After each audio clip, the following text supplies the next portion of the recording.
마치고 잠깐 문 앞에서 우리 군인 가족들 좀 만나자는 제가 이 소식을 들었습니다. 시간이 많이 제가 없기 때문에 잠깐 우리 귀중한 군인 가족들과 함께 기도하는 시간이 있으면 좋겠습니다. 저는 사실은 방위 출신입니다.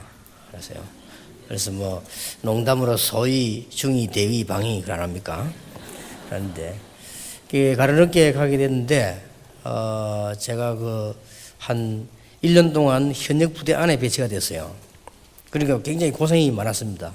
그런데 하나님께서 대장님도 예수 믿게 만들었고 전 방위병 현역병 놔두고 수요일 날 매주 제가 1시간씩 메시지를 했습니다. 전 군인들 운동장에 모아놓고 하나님 그렇게 만들었어요. 우연히 무슨 토론회 하다가 제 얘기를 듣고 계속 해라 이래가지고는 수요일마다 그때는 정신교육을 했댔습니다. 그랬는데 거기서 이렇게 메시지를 하면서 대장님이 예수 믿게 됐어요. 참 놀라운 일이죠. 이 군에는 참 복음 전할 때가 많구나 하는 걸 이렇게 느껴졌습니다. 1군 사령부에 지금 장관이 된 그 이준 사령관님이 은혜를 받고 자기 집에 식사 초청을 한다고 그랬어요. 제가 가서 메시지를 하러 가는데 가면서 제가 그런 생각이 들더라고요. 방위인 내가 별 4개짜리에게 무슨 메시지를 해야 되겠냐 그런 생각이 들더라고요. 좀 그래도 미안하지만 주님의 이름으로 내가 가서 이제 그분이 장모님입니다. 장모님은 복음 있고 하나님의 종이기 때문에 언젠가 하나님께서 장로님을 군의 제일 높은 자리로 올릴 것이다. 그때는 이렇게 제자를 찾으면 좋겠다. 그런 메시지를 한 적이 있어요. 근데 보니까 얼마 전에 보니까 저 장관이 됐더라고요. 근데 그분은 정말 훌륭한 분입니다. 참 앞으로도 굉장히 쓰임 받을 그런 분인데 복음이 확실해요. 그래서 제가 군부대 안에 이렇게 저렇게 복음을 전하고 있으니까 그 이름은 말할 수 없고요. 중인데 장교 이 사람이 얼마만큼 성질이 더러운 거 하니까 막 아무데나 욕도 하고 손찌검도 하고 이런 친구인데 별명이 도라이요. 이렇게 하도 그렇게 해서 이 친구가 유달리 나를 싫어하는 거예요. 한 번은 나를 딱 부르는 거예요. 그랬더니 야 하나님 있냐 이렇게 하더라고요. 그래서 내가 그럼 지금 장교님은 정신이 있습니까? 이러니까 뭐 정신 없는 놈이 어디 있냐 이래. 어디 있습니까? 이 사람이 멈칫하더라고요. 하나님은 우리 정신, 영혼 중요한 건 눈에 안 보이게 했듯이 하나님은 우리 눈에는 보이지 않습니다. 하나님께서는 중요한 건 다 눈에 안 보이게 만드셨습니다. 그래서 불신자들이 몰라가지고 중요한 걸 다 놓치고 있습니다. 그러면서 제가 무슨 말을 했는가 하니까 하나님은 살아 계실 뿐만 아니라 나와 장교님과 모든 분의 생명을 주관하고 계십니다. 그랬단 말이에요. 이분이 그 말에 충격을 받은 거예요. 그분이 나를 불러서 하나님 있냐 이렇게 물어보는 이유가 있는 거예요. 성질이 워낙 더러운 사람이라 곱신곱신하지 않고 그렇게 했지만 자기 진실을 표현한 거예요. 며칠 전에 휴가 때 시골 갔다가 딸이 죽은 거예요. 그것도 가마솥, 시골 옛날에만 해도 가마솥 있잖아요. 그 가마솥에 빠져 죽었어요. 근데 제가 당신과 나의 생명을 주관하신다 이 사람이 충격이 된단 말이죠. 그러면 성경을 좀 가르쳐달라 이러더라고요. 제가 알았다고 해서. 그래서 이제 둘이서 만나서 메시지를 하고 이 사람이 성경 공부하면서 눈물 돌리고 그래요. 그래서 나 결정적인 순간에 예수님은 이런 분이다. 예수님을 구주로 영접하는 순간 하나님의 자녀가 되는 것이고 그때부터는 모든 운명과 모든 것이 달라진다. 예수님을 구주로 영접하는 것은 간단하다. 정말로 믿어지면 기도로 하는 것이다. 여기는 자존심도 실력도 아무것도 상관이 있는 일이 아니다. 가장 귀중한 하나님의 자녀가 되는 길이다. 얘기하니까 이분이 눈물까지 흘려놓고도 다음에 하자라더라고요. 워낙 자존심이 강한 사람이에요. 알았다고 했어요. 그러고는 저는 1년만 근무를 하기 때문에 제대하고 나왔는데 세월이 많이 지났어요. 많이 지났는데 내가 CCC 훈련인가 어딘가 전도 훈련 강사로 내가 갔습니다. 강사로 갔는데 이 친구가 참석했어요. 그분이 아마 나이도 저보다 작은 걸로 알고 있는데 그때 그분이 참석을 했어요. 딱 보니까 집사요. 집사람 말은 교회 다닌단 말 아닙니까? 이분이 이제 그래서 그 만나서 메시지를 하는데 많이 이제 은혜를 받고요. 그렇게 못된 사람이었는데 지금 뭐 체육 선생님이 있다는가 그러더니 이게 많은 은혜를 받고 있지요. 내가 이렇게 눈 딱 뜨면 와서 이불도 딱 해줘요. 그리고는 아침 식사를 하고 나면 차는 뭘 드실랍니까? 이렇게 물으면 부담되니까 있는 대로 다 뽑아가지고 딱 갖고 와요. 여기 군인답게 그래서 아마 이분이 옛날에는 딸이 때리던 기억이 나서 아마 이럴 것이다 싶은데 이 복음은 이토록 놀라운 일을 이루는 거구나 다시 한번 느끼면서요. 제가 미국에 갔을 때 아이들에게 직접 들은 얘기입니다. 아이들이 교회당에 모여가지고 예배 보는 척하고 거기서 마약을 나눠가지고 화장실이나 백화점이나 슈퍼 뒤에 가서 한대요. 그러면 전도사님하고 부모님도 아느냐? 모른다는 거죠. 그게 특수한 경우냐 그런 경우가 많으냐? 많대요. 그러나 그 말을 들으면서 별 충격은 안 받았습니다. 그럴 것이다. 지금 부모님들이 모르고 있을 뿐이지 그럴 것이다. 그래서 난 그 얘기를 들으면서 뭘 느끼는가 하니까 내가 메시지를 잘 못했구나. 메시지를 너무 건드리지를 못했구나 하는 걸 느꼈어요. 우리 어른들은요 전혀 모르고 있는.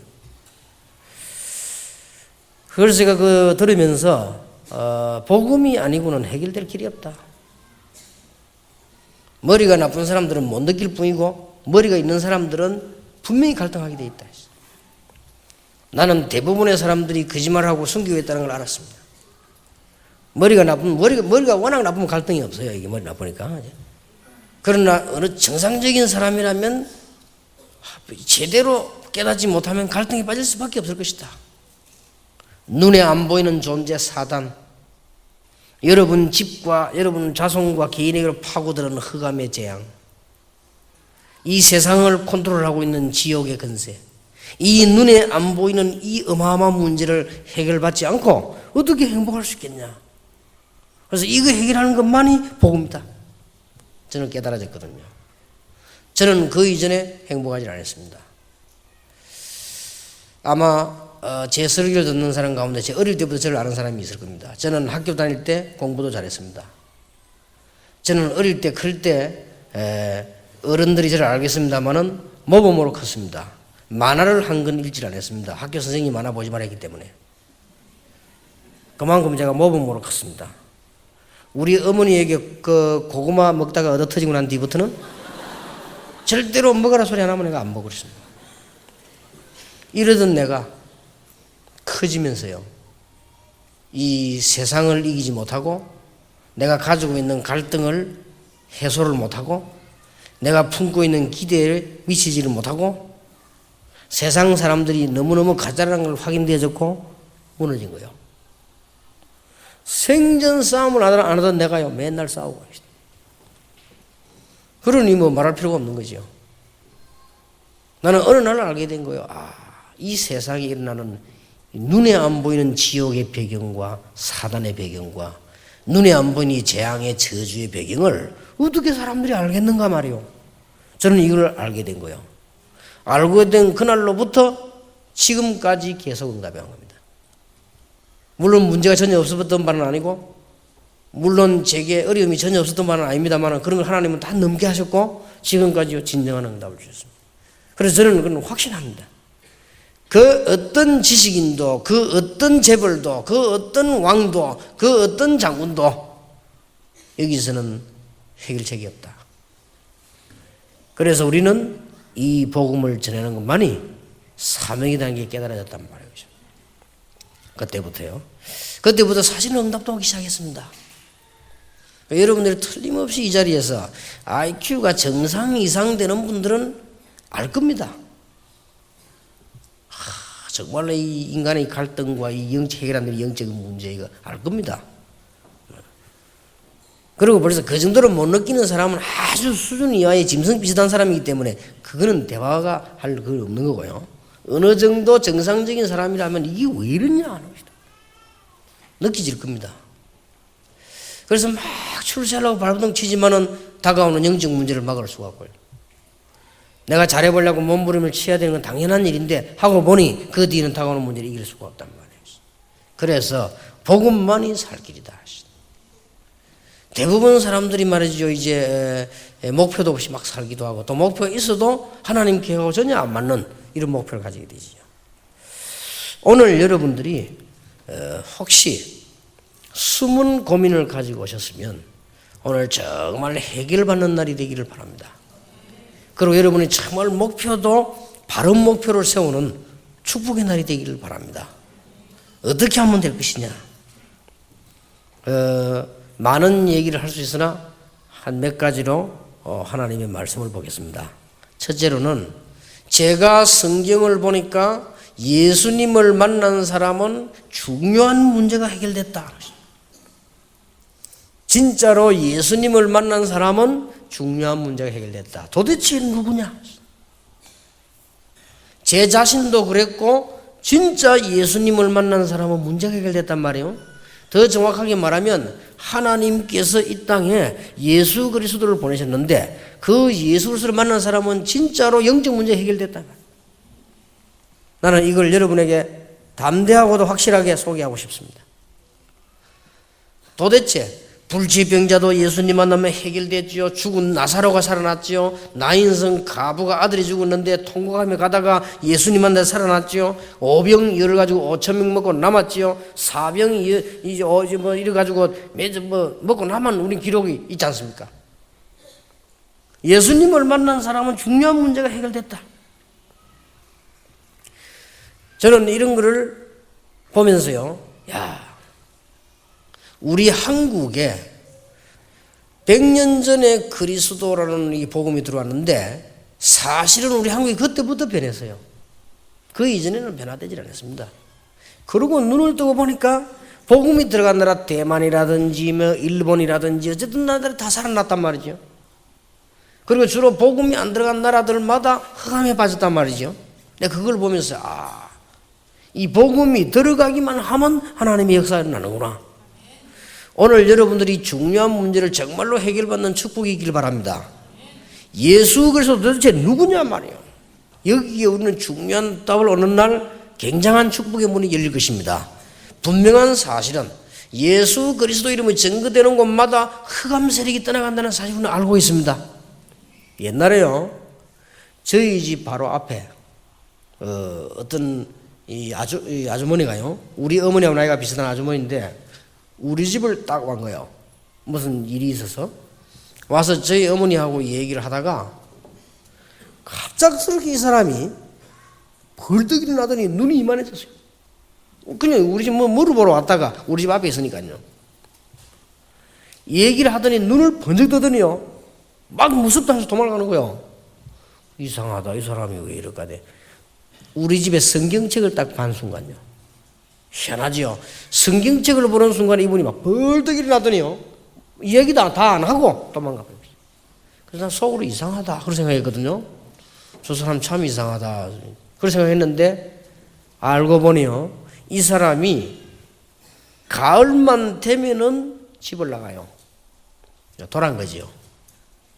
집을 나가고 그 추운 겨울을 어디서 보내는지 밖에서 보내고 봄 되면 돌아와요. 한 번도 빠짐없이. 근데 그거 보면서 참 저 추운 겨울에 어디 가서 안 죽고 저리 살아올까 말. 어디 밖에 사는 거요. 밖에 사는데 뭐 귀신도 능력이 있는지 좌우장 그 추운데 자도 안 죽고 살아야 또 봄 되면 또 와요. 봄 때가 왔을 때는 본정신을 싹 돌아오는 거죠. 그러 있다가는 이제 봄 지나고 여름 지나고 나면 이제 두 계절 지나면 가을 되면 또 도는 거예요. 그래 돌면 집에서도 이제 포기해버린 거예요. 그래 돌면요 또 막 주스 입고 들고 또 나가는 겁니다. 나가가지고 한겨울을 보내고 또 오는 겁니다. 한 번도 빠짐없이. 난 그때는 몰랐거든요. 이야, 그 사람이 성경책을 보는 순간에 막 과음을 지르며 도망가더라니까요. 그래서 그리스도의 이 예수 그리스도는 어떤 분인가 하는 어렴풋이 우리는 벌써 알 수가 있죠. 그런데 오늘 여러분 중요한 것은 오늘 본문이 아닙니다. 오늘 본문 끝에 보면은 26절에 예수께서 그 사람을 집으로 보내시며 가라사대 마을에도 들어가지 말라 하시니라 말하시다. 또 어떤 성경에 보면요, 고쳐군에게 가서 말하지 마라, 그런 얘기한 적도 있고요. 베드로가 예수님을 고백하고 난 뒤에 너는 베드로라 엄청난 축복을 해놓고는 아직 말하지 말라고 하는 때도 있었습니다. 이거는 지금 뭘 말씀하는 거 하니까 저는 이걸 보면서 맞다는 생각이 들어요. 이게 무슨 말입니까? 예수 그리스도를 정말로 알고 영접하는 자, 역사에 나는 거예요. 그걸 의미하는 겁니다. 여러분, 대부분 신자들이 교회를 그냥 다녀요. 예수님을 정말로 알고 영접하는 자, 구원받을 뿐만 아니라 하나님의 놀라운 역사에 나요. 여러분, 예수님 말씀 그 말씀입니다. 왜냐? 오병이 열을 가지고 5천 명 남았으니까 그거 가지고 들뜰 거 아니에요? 그게 아니란 말이에요. 예수님께서는 저 산속에서 기도하셨죠. 병자를 고쳐놓고 나니까 뭐 좋을 거 아닙니까? 그게 아니라 그 말입니다. 정말로 예수 그리스도를 알고 영접하는 순간, 믿는 순간, 그 순간부터 여러분에게는 한 사람도 빠짐없이 역사에 일어나게 될 것입니다. 여러분도 되어질 것입니다. 저는 확신합니다. 저는 어떤 지위 있는 학자, 어떤 대통령 앞에서 확실하게 말할 수 있습니다. 당신이 정말로 예수 그리스도가 누군지 알고 영접하는 그 순간부터 모든 흑암 세력은 무너지는 것이다. 예수 그리스도를 정말로 알고 믿는 그 순간부터 응답은 오기 시작하는 것이다. 확실히. 그래서 예수님께서 주의를 많이 줘서 초창기 때 그거는 잘 모르면서 잘못 전달하지 마라 말이야. 사람들이 나를 누구라 하느냐? 그러니까 엘리야, 예레미야, 세례요한, 선지자, 너희는 나를 누구라 하느냐? 주는 그리스도시요 살아계신 하나님의 아들이십니다. 오늘 여기에 혹시나 가족 따라오신 분이나 부인 따라오신 분들이거든요. 그런 사람들이 교회 오면 제일로 재미가 없습니다. 이리저리 눈치 보고 분위기 보고요. 가다 옆에서 누가 떠들면 에이 이러고, 또 누가 좀 매너 없는 사람이 앉아있으면 에이 하고 그렇게 되시죠. 그런데 여러분 오늘 잘 한번 생각해 보시기 바랍니다. 무엇 때문에 그렇게도 일찍 일어나 늦게까지 그렇게도 뛰고 수고를 하십니까? 물론 그렇게 해야 되겠죠. 우리 인간은요 그런 게 아닙니다. 인간이 태어났다가 밥 좀 먹다가 가도록 하나님은 만들지 않았습니다. 짐승을 그렇게 만들었지, 인간은 태어났다가 실컷 먹다 죽도록 그래 만드는 존재가 아닙니다. 하나님은 자기 형상대로 인간을 만드셨다고 됐어요. 짐승은 그래 안 만들었습니다. 그래서 뭐 보신탕을 먹든지 돼지고기를 먹든지 뭐 원숭이를 먹든지 그건 아무 상관이 없는 일이요. 왜냐? 하나님이 짐승은 인간처럼 만들지 않았습니다. 인간만 밥만 먹다 가는 게 아니란 말이에요. 누군가를 알게 되어 있습니다. 그게 하나님입니다. 그러니까 보세요. 여러분이 정말로 오늘 그리스도가 누군지 아는 순간, 지금까지 2002년 10월 5일, 10월 6일이라고 선이 기준 주인공을 누군지 아는 순간, 무엇 때문에 복음 전하고 마음만 먹었는데도 미국을 저렇게 축복했습니까? 이유를 아는 순간, 무엇 때문에 복음이 들어가는 나라마다 영국, 독일 다 살아났는데 복음 없어진 지금 다 죽습니까? 그 이유를 아는 순간, 어째서 예수 믿는 사람만 나타나면 귀신 들린 사람들이 벌벌 떠는가? 이유를 아는 순간, 어째서 많은 종교는 다 단합되고 괜찮은데 예수 믿는 사람 앞에서만 이 영적인 문제 있는 사람들이 무너지는가 말이에요. 그 이유를 아는 순간, 어째서 다른 사람들 다 제사하고 점 다 쳐야 되는데 예수 믿으면 끝나는가 말이에요. 이유를 아는 순간, 정말로 알고 영접하는 순간에 하나님의 역사 일어나게 되어 있습니다. 여러분 오늘 여러분의 굉장히 귀중한 날 되길 바랍니다. 이거는 돈으로 살 수 없는 얘기요, 이거는 시간으로 때우는 것도 아니요, 이거는 노력으로 때우는 것도 아니요, 이거는 자존심도 아닙니다. 알아야 되는 거예요. 아, 이런 사실이구나. 저는 이거 알고부터 정말입니다, 이만큼도 거짓하지 않습니다. 지금까지 하나님은 계속 축복을 주셨는데 앞으로도 받을 것입니다. 그러면 지금 받은 축복은 눈에 설명할 수밖에 없는 눈으로 하지 설명할 수 없는 게 너무 많습니다. 참 놀라운 일이지요. 참, 대통령이 이걸 한다면 얼마나 좋겠나 말이에요. 그러면 정치가 될 것인데 말이에요. 그거 안 되니까 가족들 밑에 사람들이 엉망을 해도 못 말리는 거예요. 모르는 거예요. 뭐 누가 대통령이 그렇게 시키겠습니까? 대통령마다 문제가 생기지 않습니까? 대통령이 누가 말이요 가족들 불러 도둑질 먹어라, 그래 하겠습니까? 누가 대통령 밑에 사람 불러 날 모르게 많이 해먹어라 찬스다 이래 하겠습니까?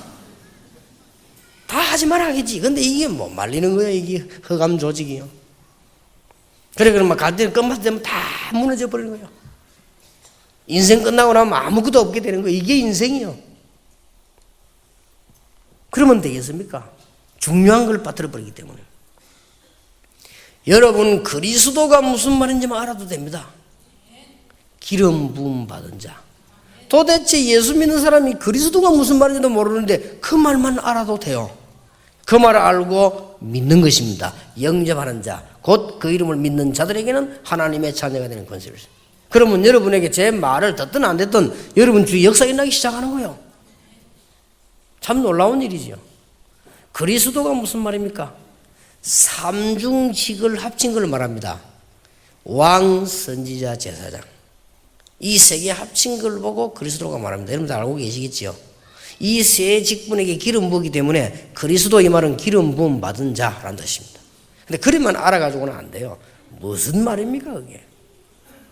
예수님께서 제사장은 많은 사람이지요. 우리의 죄를 가지고 하나님께 예배하는 사람입니다. 없애달라고. 참 제사장으로 오셨다 그 말이에요. 그래서 여러분의 운명, 여러분의 저주, 재앙 전부 다 끝내버렸다 그 말이에요. 선지자는 뭡니까? 하나님을 만나도록 알리는 사람입니다. 예수님께서는 참 선지자로 오셨다 그 말이에요. 그래서 예수 믿는 순간 성령이 역사하게 되지요. 왕은 뭡니까? 권세를 가지고 나라를 지키는 사람을 말합니다. 예수님께서 참된 왕으로 오셔서 사단의 권세를 꺾어버렸다 그 말이에요. 놀라운 일입니다. 이 사실 알고 영접하는 자, 곧 그 이름을 믿는 자들에게는 하나님의 자녀가 되는 권세를 주셨으니, 이것만 알고 있으면 그때부터 응답합니다. 정말로 알고 예수 믿는 순간. 저는 많은 증거를 저도 봤지만은 현장에서 너무 많이 봤습니다. 그리고 여러분은 아시다시피요, 이 부산 같은 데는, 제가 지금까지 해온 걸로 지금 얘기를 하는 거예요. 부산 같은 데는 돈이 없습니다. 여러분 아시다시피 헌금할 만한 힘이 없습니다. 부산 자체가. 원래 그런 거. 그러니까 이 인간적 생각하면 답답하죠. 그런데 하나님께서요, 우리 그 땅 그거 사가지고 할 때 약 40억 넘어 무조건 은행 빚을 냈잖아요. 그럼 우리 교인이 솔직한 말로 그러고 아마 좀 큰 게 있어 헌금 타는 이런 사람이 없어요. 거의 다가요. 내가 하나님께 완전히 맡기고 기도하고 있습니다. 그거 다 해결됐죠. 야금야금 땅 사가지고 지금 현재 부산에 임마누엘이 한 8, 9천 평? 10,000평 샀지요. 제가 알기로는 부산 시내에서는 우리 교회만큼 땅을 크게 차지한 교회는 없습니다. 지금 앞으로 필요하다면 그 땅을 다 차지해서 우리가 부산에서 제일 좋은 렘넌트 운동을 제일 잘할 수 있는 교회를 지을 겁니다. 저희 그런 생각을 하고 있습니다. 하나님 계획이 그럴 것이다. 그거 보세요. 전부 다르랍니다. 하나도 인간적으로 말할 것 같으면, 인간적인 논리를 보면 하나도 되는 일이 아니에요. 그거는 돈이 있어야 할 거 아닙니까? 인재가 있어야 일을 할 거 아니에요. 인간적으로 볼 때 하나도 되어지는 일이 아니에요. 그리고 계산상으로 따지면 되어지는 일이 아닙니다. 어떻게 감히 부산에서요 이 일이 가능하겠습니까? 그러나 이 복음의 능력은요 어마어마한 것입니다. 저는 현장 가면 얼마나 놀란지 모르는데 제일 처음에 놀란 게 뭐냐면요, 어떤 초도가 그런 걸 처음 봤다니까요. 여러분 전도 현장 안 가보니까 못 보지요. 전도 현장 가서 한번 다니면서 참 이런 일이 있나 싶다. 애가 말이요 찬송을 부르는데 예배 시대 끝까지 벽을 치는 거예요. 옆방에서. 나는 또 무슨 애가, 나는 우리 아버지 어머니를 굉장히 존경하고 겁니다. 무슨 애가 저런 애가 있나 싶더라고요. 6학년짜리가요. 그래서 내가 물에서 나와서 왜 그럽니까 있기는, 제가 교회당 종소리만 들리면 귀를 틀어막고 소리 지르는데 이상하다는 거예요. 아무래도 제가 그 사람 불신자인데 자기 하는 말이 저게 아무래도 악령이 들린 것 같다라는 거예요. 그래서 교회 목사님 불러다 예배를 드리달라고 한 거예요. 예배 드리는 동안에 벽을 그래 치고 있다니까 애가요. 나 그런 거 처음 봤어요. 이상하다 싶더라고요. 그래서 얘가 말이죠, 어머니 보고 그러더래요. 어머니 다른 거는 다 좋아도 소원이 하나 있는데 예배만은 드리지 말자 이러더래요. 얘가요. 근데 어머니가 이걸 한 거예요. 그런데 이제 목사님하고 같이 갔는데 이 목사님이 저를 보고요, 애가 초등학생이니까 내가 초등학교 맡고 있으니까 자 좀 돌봐주라는 거예요. 내가 어떻게 돌봐줍니까? 그때는 처음으로 느꼈습니다. 제 마음속에요. 나는 귀신을 본 적도 없고 모르거든요. 제 마음속에 확신이 오기를 얘가 틀림없이 귀신 들리구나 싶더라고요. 제 마음속에. 귀신 내가 본 적이 있습니까? 모양이 있으면 압니까? 성경에 보니까 귀신 들린 사람 얘기 나더라고요. 근데 이 첫 체험이요. 얘 보고 가서 난 말을 뭐라고 해야 될지 모르니까 가서 얘 보고 읽어봐라는 거예요. 그렇게.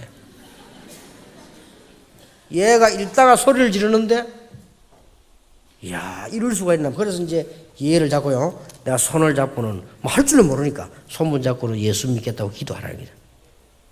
얘가 나왔어요. 희한하지. 그래서 나는 이야 이럴 수도 있나 싶어요. 그래서 나는 언제든 나는 머리가 늘 과학적이기 때문에요. 우연의 일치겠지. 내가 가서 읽어준 거하고 얘가 낳는 거하고 이렇게 일치. 이럴 수가 있겠나 말. 처음에 그래. 우연의 일치치고는 너무 은혜된다 뭐 어쨌든 것이. 그렇게 느껴진 거예요. 내 머리가 항상 뭐 논리적으로 이렇게. 근데 이게 그게 아니에요. 그런 식으로 부산에 임마누엘 세우기 전에 약 10년을 뛰은 거예요. 그 내가 한 게 하나님 시킨 거란 말이에요. 이상하죠. 제가 게으르거든요 사실은. 제같이 깨는 사람 어찌 그렇게 갔을까요 현장으로. 하나님이 가게 만드는 것이죠. 그리고 무당촌에 들어가서 전도할 것이라고 꿈에도 생각 안 했거든요. 거기 들어가 하게 됐어요. 얼마나 사람들이 영적으로 시달리다는 알게 된 거예요. 간단한 얘기 아닙니까? 그래서 저는 뭐 확신은 예수 믿지 않고는 안 된단 말이에요. 저는 확신이 왔어요. 이게 절대 독선적인 논리가 아닙니다. 여러분 암 걸린 사람이 암 걸린 치료되는 약을 만들어가지고 왔는데 당신이 이 약을 먹어야만 산다고 말하는데 그 의사를 보고 독선적인 의사를 하면 되겠어요? 그건 말이 안 되는 거예요. 그럼 모르는 사람들은 종교들이 말이죠. 기독교가 독선적이라고 말합니다. 그렇지 않습니다. 분명히 정확하게 표현하면 모든 종교는 같습니다. 그러나 구원받는 것은 다릅니다. 분명히 해야 돼요. 모든 종교는 같고 모든 종교는 좋은 겁니다. 그러나 구원받는 거하고는 다른 얘기다. 저는 거기에 대한 확신이 있어요. 이 한 단어만 알아둬요. 그러니 예수님에 대해서 일어나는 얘기들이 뭐 어마어마하게 많죠. 부활하신 예수님께서는 부활이 가능합니까? 재창조의 역사 가능합니다. 하나님은 가능합니다. 우리는 안 되지만은. 그래서 우리는 이 어마어마한 이 복음을 믿는 것입니다. 그분이 하신 말씀, 하늘과 땅의 근세를 내가 가졌으니까 너희는 가라. 가서 뭐요? 모든 족속으로 제자를 삼아라. 그 말은 제자가 있다는 말이 아니냐. 나는 그걸 찾아 띄운 거예요. 마가복음 10년 가서 내 이름으로 귀신 쫓아내라. 나는 확실히 맞다고 생각해요. 전부 그거 섬기고 있어요. 내 이름으로 귀신 쫓아내라. 그리고 병든 자의 손을 얹으면 나으리라. 저는 그 체험을 했어요. 그리고 렘넌트 살리라. 어린 양. 이거보다 급한 게 없죠. 이거 살리내라. 성령 충만 받고 땅끝까지 가라. 그런데 마지막으로 깨달아진 게 뭐냐면 누가복음 24장에 엠마오로 도망가는 기존 신자. 깨닫지 못하고 있는 신자. 이걸 깨워라. 그렇습니다. 요한계시록 2장 1절에 보니까 예수님이 뭐하고 계시느냐? 뭐 없어진 줄 알았는데요. 영안을 뜨고 보니까 사도 요한의 영안을 뜨고 보니까 7별을 붙잡고 촛대사로 다니시는데 성경 설명되어 있잖아요. 7별은 주의 종이요 촛대는 교회다. 복음 가진 종을 붙잡고 복음 가진 하나님의 백성을 돌아보고 계신다. 요한아 염려하지 말아라. 그 말 아니에요. 그렇죠. 요한계시록 2장 8절에 보니까 처음이요 나중이요 부활하신 이가. 요한계시록 2장 12절에 보니까 좌우에 날선 금을 가졌다. 우리를 보호해주는 금. 그냥 말씀인데 금이라고 표현한 것은 공격하는 걸 말하는 거예요. 우리가 흑암세를 이길 수 있는 이 칼밖에 없단 말이에요. 눈은 붉고 가고 발은 빛난 주석 같아. 뭘 말합니까? 능력, 정복. 이런 분이 우리와 함께 계신다고 말이에요. 특히 3장 1절에는 7 영과 함께 7배. 7 영이 뭡니까? 지금도 주위의 천사들을 보내서 모든 문을 열고 닫는 7 영과. 그리고 또 뭡니까? 계시록 3장 7절에는 다윗의 열쇠를 가지니까 열면 닫을 사람이 없고 닫으면 열 사람이 없다. 그렇습니다. 3장 14절에는 창조의 근본이 시가 왔습니다. 그래서 무슨 말입니까? 요한아 두려워하지 말라. 그 말이 무슨 말이에요? 우리 보고 두려워하지 말아라. 우리는 지금요, 너무 눈에 보이는 것 공부해왔기 때문에 눈에 안 보이는 걸 모르고 있죠. 잘못 배운 건 아니지만 한쪽만 배웠다는 사실을 모르고 있죠. 우리는 그동안에는 늘 보이는 거, 먹는 거, 입는 거, 뭐 씻는 거, 짜는 거, 짓는 거, 이것만 했어. 우리는 눈에 안 보이는 것에 대해서는 전혀 몰랐단 말이에요. 근데 성경은 주는 눈에 안 보이는 것, 믿음은 바라는 것들이 실상이요, 보지 못하는 것들이 정근이라. 그래서 차이가 나버린 것이지. 근데 우리는 중요한 게 어느 겁니까? 눈에 안 보이는 게 더 중요하거든요. 그리고 눈에 보이는 것만 갖고 우리는 맞아요. 그래서 지난 주간에도 말씀드렸습니다만은 신자는 눈에 안 보이는 걸 위하여 눈에 보이는 걸 투자하고, 불신자는 눈에 보이는 걸 위하여 눈에 안 보이는 걸 희생시키는 것이다. 이게 바보예요. 그게 차이점이에요. 우리는 눈에 안 보이는 세계를 위해서 눈에 보이는 걸 투자하는 겁니다. 그리고 막 헌금도 하고 집도 짓고 막 그렇게 하죠. 부자들은, 이 불신자들은 모르고 눈에 보이는 그거 얻어먹으려고요. 영적인 다 희생시키고 있어요. 그게 다릅니다. 자, 그러면 이 그리스도를 영접하고 난 뒤에 어떻게 해야 되겠냐? 여러분들이 세 번째로 오늘 기억해야 될 게 있습니다. 꼭 기억하셔야 돼요. 서울대학을 들어가야지 안 들어가고 돌아다니는 사람은 다닐수록 손해입니다. 옛날 그런 사람이 있었어요. 서울대학 빠져들고 안 다니는데 돌아다니는 놈이 있었어요. 그럼 돌아다닐수록 손해요. 그리고 들어갔으면 학교의 커리큘럼대로 공부를 해야지. 공부를 안 하면 10년, 20년 가도 졸업이 안 되겠죠. 우리 학교에서도요, 10년 동안 졸업 못 해가지고 별명이 기승회장도 있었어요. 하도 해비를 많이 나가. 그러면 안 되겠죠. 학교를 들어갔으면 학교의 커리큘럼을 따라 배워야 되겠죠. 자, 오늘 무슨 말 하려고 하면 세 번째요. 예수님께서 소경을 보시는데 눈에 뭐 발라라, 뭐 해라, 침을 바르라 다 하셨습니다. 이게 중요한 말입니다. 여러분, 그거 보고 이게 뭐 장난이 하나 지금 뭐 하냐십시오. 그 말이 아닙니다. 예수님께서 하나님의 아들이 맞다면, 예수님이 사단의 세력을 꺾은 분이 맞다면, 예수님이 여러분이 받아야 될 저주를 꺾은 분이 맞다면, 예수님이 여러분의 구주가 되고 난 이후에 주인이 돼야 돼요. 이게 세 번째 겁니다. 보통 사람들이요, 예수님을 구주로 믿습니다. 그리고 하나님의 아들로 믿습니다. 예수님을 그리스도로 믿습니다. 그렇습니다. 그것 가지고는 안 돼요. 그거는 거짓말을 할 수도 있어요. 예수님이 누구냐? 하나님의 아들이다. 안 믿으지만 말할 수 있어요. 예수님이 누구냐? 구주다. 누구의 구주냐? 나의 구주다. 예수님이 누구냐? 그리스도다. 합숙훈련 받으면 다 할 수 있어요. 그러나 예수님이 그 어마어마한 문제 해결자, 나의 주인이 되는 데는 거짓말할 수가 없죠. 이게 중요합니다. 가나 혼인집에 예수님을 손님으로 모실 때 역사 안 일어났습니다. 주인으로 모셨을 때 역사 일어나는 겁니다. 여러분, 이거는 자존심 상하는 일이 아니에요. 가장 위대하신 하나님과 하나님의 아들, 그분이 여러분 인생의 주인이다 이 말이에요. 그렇죠? 여러분, 내 인생의 주인이 내가 될 때 자존심을 찾아내지만 무너지게 됩니다. 내 한계에 따라. 불신자 쓰는 말이죠. 네 인생은 네가 찾아라. 그렇습니다. 여러분, 주인이 누구냐에 따라서 이 운명이 좌우되는 겁니다. 요즘은 별로 그런 일 많지 않지만 옛날에는요, 여자분들이 커서 시집 한 번 가는 데로 끝나버려요. 왜냐? 주인을 만난 데로 끝이 나버린다니까. 아무리 잘생기고 아무리 준비하고 그래도요, 이상한 남자 만나버리면 이상한 남자의 부인이라. 이 주인 따라서 어쩔 수가 없는 거예요. 지금도 그럴 겁니다 아마. 옛날에는 완전히 그랬습니다. 그래서 내가 보면서 참 정말 괜찮은 여자인데요, 남자 잘못 만나가 평생 고생하다 죽은 사람 내가 봤거든요. 그러면서 사람은 주인을 잘 만나야 돼. 여러분 인생의 주인이 누구냐? 하나님이시다. 이 소경의 주인이 누구였냐? 그리스도였다. 무슨 말인가 알겠습니까? 이때부터 역사가 일어나는 거예요. 이때부터. 제가 전에 초창기 때 설명 안 했습니까? 우리 어릴 때는요, 목욕탕이 지금처럼 없고 방에 목욕탕이 없었다고 하죠. 우리 어릴 때는 뭐 거의 뭐 특별한 집 말고는 없었지요. 6.25 나오고 뭐 있습니까? 6.25 나오는데 우리 어릴 때는 목욕탕이 없어가지고 주로 목욕을 어디서 하냐면요, 방에나 부엌에서 이제 어머니들이 막 물 뜨겁게 만들어가지고 담궈놓고 막 피하면서 안 합니까? 이렇게. 그래서 이제 여름 되면 그렇게 하잖아요. 여름 되면 어디 갑니까? 산에 올라가죠. 그때 뭐 이태리 타월이 있습니까? 돌 주워가지고 밀잖아요.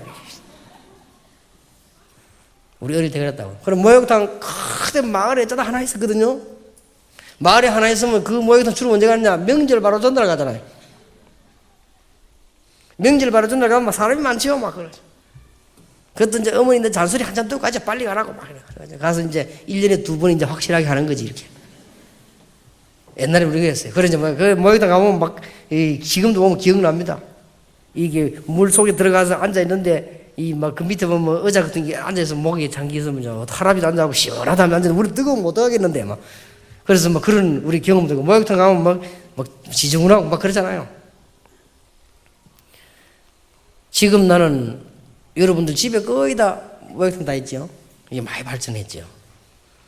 내가 몇 년 전에 어떤 목사님하고 같이 어떤 사우나를 간대요. 난 놀랬습니다. 가보고. 얼마나 놀랬냐. 뭐 이쪽에는 물이 불불 끓고 있고, 저쪽에는 또 뭐 색깔도 있고 말이에요. 저는 또 뭐 잠자는 데도 있고, 뭐, 얼마나 발전했는지, 뭐 냉탕, 온탕, 뭐 이게. 뭐 저도 또 땀 내는 데도 있고 말이에요. 와, 참, 많이 발전했구나. 그런데, 그때나 지금이나 똑같이 변함없는 게 하나 있어요. 그게 뭐냐? 빨간 걸로. 기중품은 주인에게 맡기십시오. 주인에게 맡기지 않은 물건은 책임지지 않습니다. 그거는 옛날이나 지금은 변함이 없어요. 그렇다. 난 그걸 보는 순간에, 그렇다. 주인에게 맡기지 않는데 어떻게 주인이 책임지겠는가 말이에요. 여러분이 가장 귀중한 생명의 주요 창조해 주신 주님께 우리 인생을 맡기지 않았는데 어떻게 우리 책임지는가 하시죠. 여러분, 이거 아주 중요한 겁니다. 거의 다 예수 믿는 사람들 예수님을 구주로 믿습니다. 주인으로 믿지 않습니다. 거기서 실수가 오는 겁니다. 예수님을 하나님의 아들 그리스도로 믿습니다. 그러나 거의 다 주인으로 믿지 않습니다. 거기에서 실수가 온다 그 말이에요. 신앙생활 간단합니다.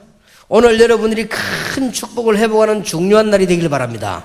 여러분이 정말로 그리스도를 주로 믿고 여러분이 성령 충만 받기 시작하면 여러분의 모든 병은 무너지게 될 것입니다. 그리고 여러분에게 있는 모든 영적 문제는 해결되게 될 것입니다. 틀림없습니다. 날이 갈수록 응답받게 될 것입니다. 이 근본 문제를 해결치 않고 어떻게 다른 것이 되어지겠냔 말이에요. 자, 이거는 이제 기본입니다. 우리는 이걸 위해서 뭐 하느냐? 이제는 일도 하고, 여러분 기본적인 것에 속지 마시기 바랍니다. 우리는 이걸 위해서 돈도 많이 벌고, 우리는 이 복음을 위해서 이제는 많이 나가서 우리는 활동도 하고 성공도 그래야 되는 것입니다. 오늘 여러분들 우리는 결론이 뭡니까? 어려운 사람 불러다가 국수를 삶아주고 밥을 해주는 사람도 있더라고요. 그것도 얼마나 감사한 일입니까? 하물며 영적으로 완전히 죽어가는 사람을 그리스도 이름으로 살리는 이 비밀을 말한다는 것은 얼마나 큰 축복인지 모릅니다. 여러분 아시다시피 사도행전 3장 설명을 지난 평신도 선교했다 안 했습니까? 이 사람이 나면서부터 안전뱅이요, 거지요, 돈 많으면 되는데 없단 말이요. 그리고 이 사람이 뭡니까? 구걸할 수밖에 없는 거예요. 어디서 하면 좋겠냐? 성전 미문을 정인 거예요. 자리를 잘 잡았죠. 성경에 보니까 날마다 항상 이 사람이 굉장히 부지런한 사람이요. 근데 더 놀라운 사실은 이 사람이 성전 미문에 갈 수 있도록 맨날 들여다 갖다 놓는 사람이 있어요. 감사하지요. 맨날 갖다 유기적인 봉사를 해주는 거지. 근데 들어갔다 나갔다 하면서요, 동전을 던지는 사람이 있습니다. 그거 모아서 사는 거 아닙니까? 물질적인 봉사입니다. 다 감사한 일입니다. 그러나 베드로가 뭐라 했습니까? 우리를 봐라. 은과 금은 내게 없다. 동전 한 개가 없겠습니까? 그 말이 아니겠지요. 지금 바리새인들과 종교인들이 던져준 은과 금은 내게 없다. 그러나 내게 있는 건 네게 주노라. 나사렛 예수를 일으켜라. 그러면서 잡아 일으키는데 일어났단 말이죠. 봉사가 다릅니다. 동전을 주는 것도 감사한 일이고 축복된 일이라면 영원히 흑암에 묶인 사람을 건져내는 간단한 답이 뭐냐? 복음이다 그 말이야. 여러분 이제 일을 위해서 돈 벌고, 일을 위해서 공부하고, 일을 위해서 최선을 다하고, 일을 위해서 계획을 세우고, 일을 위해서 이제는 생을 걸고 그렇게 하는 겁니다. 공부하는 학생들 시시하게 하지 마시고요. 정신을 딱 차려 생을 걸어요. 왜냐? 세계복음만 해야 되겠다. 그냥 공부가 아니에요. 전에는 공부를 어떻게 했습니까? 내가 어떻게 뭐 걸릴까 안 걸릴까 어느 대학을 갈까 이런 수준이 돼가지고 어떻게 세상이 이기겠습니까? 나는 공부 못해도 좋다. 최선을 다할 것이다. 나는 어느 대학을 가도 좋다. 최선을 다할 것이다. 왜냐? 세계복음화 때문이다. 그래 공부해야 돼요. 여러분 좀 생을 거시기 바랍니다. 아예 계획을 세워. 나는 사람들 병신도 보면 이상하다. 내가 사업하는 사람 같으면 어마어마한 계획을 세우겠는데 말이에요. 그거 왜 안 세우는가 싶더라고요. 세워보세요. 난 그러게 내가 병신도 그러겠어요. 나는 지금 목사이기 때문에 세계복음화의 계획을 세운 거거든요. 전 세계 1천만 제자들이 나는 건 누가 뭐래도 이렇게 세운다. 그게 내 계획입니다. 그래서 사실은요, 일부 이거 마치고 막 곧장 이 비행기 타고 또 내려가야 됩니다. 그래요, 이 부대. 이게 얼마나 피곤한 일입니까? 어떨 때는요, 이 차 안에 가다가 밥 먹다 흘리고, 이게 이제 복음 전환 당해서 그렇지. 돈 벌어 다니기 좀 눈물 날 거야. 이게 밥 먹는 거야. 왜 이럽니까? 제자를 찾아야 돼요. 직접 우리 교회가요. 오늘 아까 우리 허지훈장을 잠가서 계속 무릎을 그랬습니다. 이제 우리는 딴 거 없다. 지역에 대표적 교회를 세우는 거다. 또 여러분 목표를 세우세요. 딱 저는 목회자는 목표를 세우지 않습니까? 여러분들 평신들 목표를 딱 세우라면 어떻겠냐? 한국에서 제일로 복음 잘 많이만 하고 복음 잘 전하고 렘넌트 키우는 교회를 하려면 어떻게 해야 되느냐? 계획 딱 세우고 그러니까 밀어붙이는 거예요. 기도하는 겁니다. 솔직한 말로 그렇게 안 되면 뭡니까? 본전 아닙니까? 그거 참 이상하지. 안 돼도 본전인데 뭐 때문에 안 합니까? 나 참 이상한 거지. 내 같은 거라 했어. 나는 전도자와 목회자가 마음껏 세계를 살 수 있도록 뒷받침할 것이다. 나는 식주로 그렇게 체계 계획을 딱 세우는 거예요. 진짜로 계획 세우고 하나하나 실천하는 겁니다. 왜 못합니까? 하나님께서는 나쁜 사람에게도 도움을 불신자에게 주시는데 우리는 신자인데 말이에요. 자, 이보다 더 중요한 일이 있습니까? 일평생 동안 무당자녀로 태어나가지고 얼마나 고생하다가 예수 이름 한 마리 듣고 나간 거예요. 그렇게 와가지고 대구에서요. 맛있는 걸 가져왔더니 꼭 목사님들을 하면서 갔더래요. 그럼 뭐냐, 이게 참기름하고 뭐 하자고. 그래서 내가 그걸 들고 갈 수 있습니까? 식당에서 목사님 죄송합니다. 우리가 쓰겠습니다. 예, 그렇게 하십시오. 근데 누가 가져왔어요? 어떤 무당이 예수 얘기 한마디 듣고 나와버린 거예요. 놀라운 일이죠. 이게 병원에서 될 일입니까? 광주에 갔더니 어떤 여자가 오는데 내 손을 잡고 안 놔요. 이게 내가 내 손을 뺐다니까 나라고. 이렇게. 알고 봤더니 이 여자가 30년 무당했네. 그래가지고 죽을 고생을 하다가 늘 시달리고 말이야. 이 복음 듣는 순간 치유돼. 그런 사람도 있습니다. 어떤 사람은 듣는 순간 치유되는 사람이 있고요. 좀 더 쓰임을 크게 다르게 받는 사람들은 거기에 대한 어떤 뿌리가 내려야 되는 거고요. 사람 따라 조금씩 다릅니다. 그러나 치유되는 길은 분명히 그것밖에 없습니다. 얼마나 놀라운 일입니까? 이제 이걸 위해 돈 벌고 이걸 위해서 우리는 공부하고 여러분 기도를 아예 시시하게 하지만 진짜로 하세요. 하나님의 계획이 분명하니까. 미국과 세계 렘넌트들을 불러놓고 우리가 제대로 훈련시킬 수 있는 교회당을 주십시오. 그래서 내가 늘 이야기 안 합니까? 아예 이 멀리 내다보고요. 멀리 빠져나가 멀리 내다보고 한국에서는 제일 좋은 시설을 지어요. 제일 이렇게 해서요. 렘넌트를 모으고 오늘도 우리 뭐 고민 안 했습니까? 이 미션홈에 들어올 사람들이 있는데 말이지 우리는 작으니까. 그리고 지금 현재 괜찮은 렘넌트를 불러다가 이 유치할 장소도 없어요. 우리는 해야 됩니다. 기도하시고 생을 걸어라. 그리고 밤낮 없이 기도해란 말이죠. 역사는 납니다. 저는 1천만 영혼을 위해서 길 다니면서도 계속 기도합니다. 이게 서클식으로 돌려서 기도해요. 그러니까 여러분 얼굴과 전 세계가 계속 돌아가는 거예요. 틀림없이 하나님은 응답하실 것입니다. 여러분 이 세계복음화의 축복을 누리는 그리스도 만난 여러분 되시기를 예수님의 이름으로 축원합니다. 기도하겠습니다. 하나님께 감사를 드립니다. 오늘 100여 교회 위성으로 예배하는 교회와 전 세계 5천 군데 넘게 인터넷으로 말씀 받는 요원들과 또 오늘 우리 임마누엘 교회가 함께 예배하게 됨을 감사를 드리며 또 또 오늘은 특히 임마누엘 독일교회 한동훈 장로님과 또 임마누엘 언약교회 우리 워싱턴의 김성진 박사님과 또 오늘 우리 외부에서 오신 기중한 홍성 교사님과 이 귀한 사람들과 함께 예배드리게 되니 감사를 드립니다. 주께서 이 종들에게 큰 은혜를 주시며 이분들 가는 곳에 모든 흑암이 무너지며 이분들 가시는 곳에 모든 닫힌 문이 열리며 하나님의 놀라운 비밀이 이루어지게 해 주옵시며 우리 임마누엘의 성도님들 가신 곳마다 하나님의 역사 일어나게 하옵소서. 주 예수 그리스도 이름으로 기도하옵나이다. 아멘.